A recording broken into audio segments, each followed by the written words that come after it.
Alang sa pag-obserbar sa Kalagkala, kanunay horror booth nga gimontar sa Mandawi City. Unsay dalit ini sa mga tumatanaw o gustong makasinati niini. Anong report ni Nico Serino?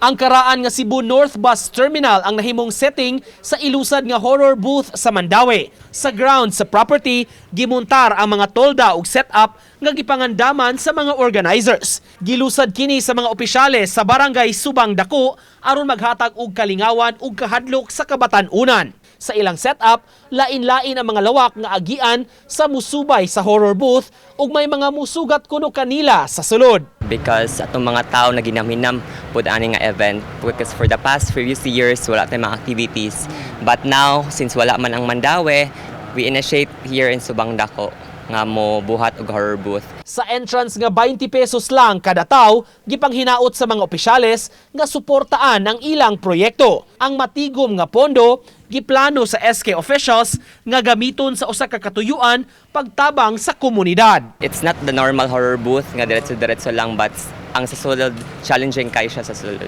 Karong gabi ira ug ugma sa gabi, bukas ang maong horror booth alang sa mga mahiligon sa makahadlok nga talan-aon. Uban ni Godfrey Relien ug Edward Tubilan, Nico Sereno, Balitang Bisdak.